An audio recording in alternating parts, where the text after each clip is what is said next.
नमस्कार। आकाशवाणी जयपुर अजमेर से प्रस्तुत है प्रादेशिक समाचार।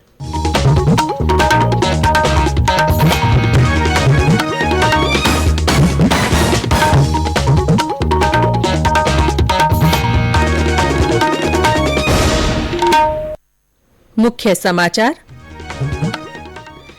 उदयपुर हत्याकांड को लेकर प्रदेश भर में उपजे तनाव के बाद स्थिति शांतिपूर्ण और नियंत्रण में। मुख्यमंत्री ने सुरक्षा और कानून व्यवस्था को लेकर उच्चाधिकारियों को निर्देश दिए। देश भर में आज से सिंगल यूज प्लास्टिक वस्तुओं पर रोक। 100 माइक्रोन से कम की थैलियों सहित प्लास्टिक कप और प्लेटों पर भी रहेगा प्रतिबंध। प्रदेश के पूर्वी और दक्षिणी भागों में मानसून की अच्छी बारिश। हाड़ौती में नदी नाले उफने। परवन नदी में बहाव से कई गांवों का संपर्क कटा। और प्रदेश भर में आज से हेल्दी लिवर अभियान शुरू। लोगों को किया जाएगा जागरूक।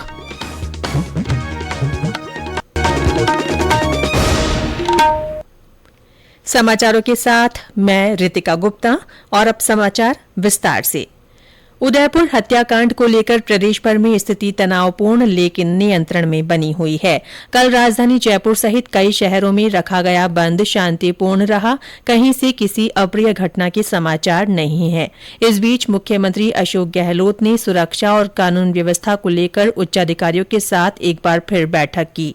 मुख्यमंत्री के निर्देश पर उदयपुर संभाग के पुलिस महानिरीक्षक और पुलिस अधीक्षक को हटा दिया गया है। एहतियात के तौर पर उदयपुर शहर में कर्फ्यू जारी है और पुलिस की अतिरिक्त टुकड़ियां तैनात है। बीकानेर और सीकर सहित कई जगहों पर आज भी विभिन्न संगठनों की ओर से बंद का आह्वान किया गया है। इधर राज्य भर में मोबाइल इंटरनेट सेवा आज लगातार तीसरे दिन भी स्थगित रखी गई है। मुख्यमंत्री ने प्रदेशवासियों से एक बार फिर शांति और सद्भाव बनाए रखने की अपील की है। इससे पहले कल मुख्यमंत्री ने मृतक कन्हैया लाल के परिजनों से मुलाकात की और उन्हें सांत्वना दी। श्री गहलोत ने उन्हें 50 लाख रुपए की आर्थिक सहायता राशि का चेक सौंपा।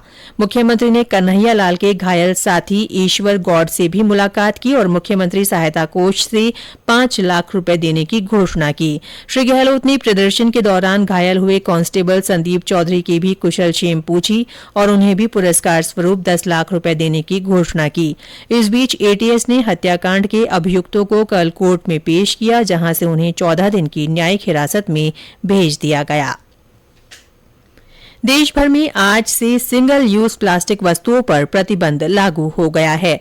इसके तहत सिंगल यूज प्लास्टिक के अवैध निर्माण, आयात, भंडारण, वितरण, बिक्री और उपयोग पर रोक रहेगी।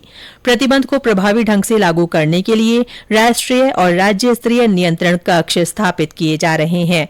प्रतिबंध की निगरानी के लिए विशेष दल गठित किए गए हैं। राज्यों और केंद्र शासित प्रदेशों को प्रतिबंधित वस्तुओं के अंतर राज्य परिवहन को रोकने के लिए सीमा पर जांच केंद्र बनाने के लिए कहा गया है। प्रतिबंधित वस्तुओं की सूची में प्लास्टिक स्टिक वाले ईयरबड, गुब्बारों की सजावट के लिए पॉलीस्टाइरिन थर्मोकोल, प्लास्टिक की प्लेट, कप, गिलास, कटलरी, कांटे, चम्मच, चाकू, स्ट्रॉ, ट्रे, मिठाई के डिब्बों को रैप या पैक करने वाली फिल्म, निमंत्रण कार्ड, सिगरेट के पैकेट, 100 माइक्रोन से कम के प्लास्टिक और पीवीसी बैनर शामिल हैं।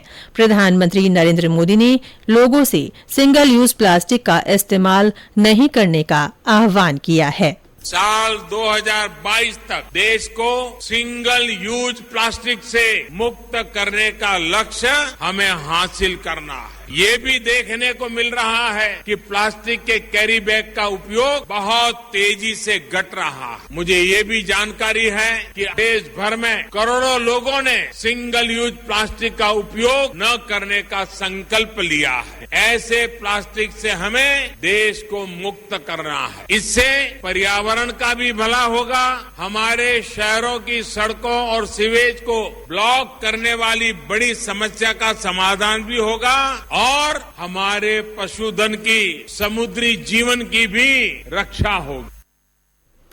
संसद का मानसून सत्र इस महीने की 18 तारीख से शुरू होगा और 12 अगस्त को संपन्न होगा। लोकसभा सचिवालय ने ये जानकारी दी। राष्ट्रपति चुनाव के लिए मतदान भी 18 जुलाई को होगा। मतों की गिनती 21 जुलाई को होगी। भगवान जगन्नाथ की विश्व प्रसिद्ध रथ यात्रा आज ओडिशा के जगन्नाथपुरी में शुरू हो रही है। भगवान जगन्नाथ, बलभद्र और देवी सुभद्रा के विग्रहों की 9 दिन की रथ यात्रा में भाग लेने के लिए हजारों श्रद्धालु पुरी पहुंच रहे हैं। लगभग 10 लाख लोगों के इस उत्सव में भाग लेने की आशा है। श्रद्धालुओं में भारी उत्साह है। कोरोना महामारी के कारण यात्रा 2 वर्ष बाद हो रही है। रथ यात्रा के सुचारू संचालन के लिए व्यापक सुरक्षा प्रबंध किए गए हैं। ये समाचार आकाशवाणी जयपुर अजमेर से प्रसारित किए जा रहे हैं। इन समाचारों को आप हमारी वेबसाइट news.on.air.gov.in पर राजस्थानी में भी पढ़ सकते हैं। समाचारों की ऑडियो बुलेटिन भी वेबसाइट पर उपलब्ध हैं। वेबसाइट पर सोशल मीडिया अकाउंट के माध्यम से ताज़ा जानकारी प्राप्त की जा सकती है। समाचार अभी और हैं, उससे पहले ये संदेश। कंपटीशन की अगर आप कर रहे हैं तैयारी, तो उनके लिए ऑल इंडिया रेडियो पर हम लाए हैं अभ्यास, एक ऐसा कार्यक्रम जिसमें आप पूछेंगे सवाल व्हाट्सएप नंबर 9289094044 पर, या फिर ईमेल करेंगे abhyas.airnews@gmail.com पर, और हमारे विशेषज्ञ देंगे इसका जवाब। आपका अभ्यास हमारा प्रयास। प्रादेशिक समाचारों में फिर से आपका स्वागत है। प्रदेश में करीब हफ्ते भर की देरी से मानसून ने कल प्रवेश कर लिया। हाड़ौती के रास्ते दक्षिण पश्चिम मानसून ने राज्य में दस्तक दी। मानसून की हवाओं ने हाड़ौती के जिलों के साथ ही पूर्वी राजस्थान को भी अच्छी बारिश से भिगो दिया। राजधानी जयपुर और आसपास के जिलों के साथ ही झालावाड़ और चूरू सहित कई भागों में अच्छी बारिश हुई। हमारे झालावाड़ संवाददाता ने बताया कि वहां मानसून के पहले ही दिन तेज बारिश से नदी नाले उफान पर आ गए। परवन नदी में पानी के बहाव से कई गांवों का संपर्क टूट गया है। झालावाड़ जिले में मानसूनी बरसात का दौर जारी है। पिछले 24 घंटे में जिले में औसत 25 मिलीमीटर बरसात हुई। सबसे ज्यादा बरसात मनोर थाना क्षेत्र में हुई है, जहां लगभग 4 घंटे तक बरसात हुई, जिसकी वजह से क्षेत्र के नदी नाले उफान पर हो गए हैं।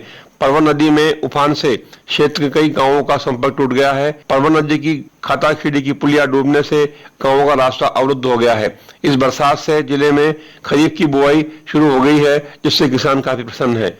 अरुण कुमार शौरी, आकाशवाणी समाचार, झालावाड़। मौसम विभाग के निदेशक राधेश्याम शर्मा ने बताया कि 2 दिनों में राज्य के शेष पूर्वी जिलों में मानसून के सक्रिय होने की संभावना है। कई स्थानों पर भारी और कहीं कहीं अति भारी वर्षा भी हो सकती है।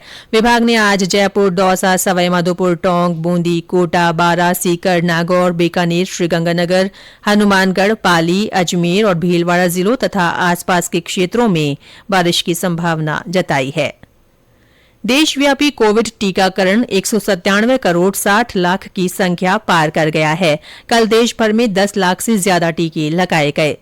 प्रदेश में कल कोरोना संक्रमण के 112 नए मामले सामने आए, जबकि 120 रोगी स्वस्थ हुए। सक्रिय मामलों की संख्या 930 है। कल सबसे ज्यादा 44 संक्रमित जयपुर जिले में मिले। अजमेर में 16, बीकानेर में 14, जोधपुर में 10, उदयपुर और राजसमंद में 7-7, सिरोही में 6, श्रीगंगानगर और अलवर में 4-4 और चित्तौड़गढ़ तथा जालौर में 1-1 व्यक्ति में संक्रमण का पता चला।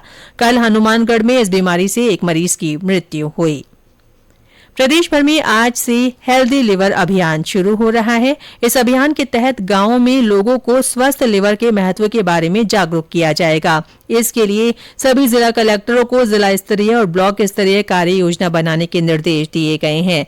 जिला और ब्लॉक स्तर तथा पंचायतों में जागरूकता रैली, मैराथन दौड़ और योग सत्र आयोजित किए जाएंगे। अभियान के दौरान हेपेटाइटिस की स्क्रीनिंग भी की जाएगी। आज डॉक्टर्स डे है। चिकित्सकों के प्रति आभार जताने के लिए ये दिन मनाया जाता है। मुख्यमंत्री अशोक गहलोत ने डॉक्टर्स डे पर प्रदेश के चिकित्सकों को शुभकामनाएं दी हैं। श्री गहलोत ने कहा कि चिकित्सकों द्वारा की गई सेवा और समर्पण के प्रति सम्मान प्रकट करने का ये खास अवसर है। और अंत में मुख्य समाचार एक बार फिर। उदयपुर हत्याकांड को लेकर प्रदेश भर में उपजे तनाव के बाद स्थिति शांतिपूर्ण और नियंत्रण में है। मुख्यमंत्री ने सुरक्षा और कानून व्यवस्था को लेकर एक बार फिर उच्चाधिकारियों को निर्देश दिए हैं। देश भर में आज से सिंगल यूज प्लास्टिक वस्तुओं पर रोक लगा दी गई है। 100 माइक्रोन से कम की थैलियों सहित प्लास्टिक कप प्लेटों पर भी प्रतिबंध रहेगा। प्रदेश के पूर्वी और दक्षिणी भागों में मानसून की अच्छी बारिश हुई है। हड़ौती में नदी नाले उफने, परवन नदी में बहाव से कई गांवों का संपर्क कट गया है। और प्रदेश भर में आज से हेल्दी लिवर अभियान शुरू हो रहा है। लोगों को लिवर रोगों के प्रति जागरूक किया जाएगा। इसी के साथ प्रादेशिक समाचार बुलेटिन समाप्त हुआ। नमस्कार।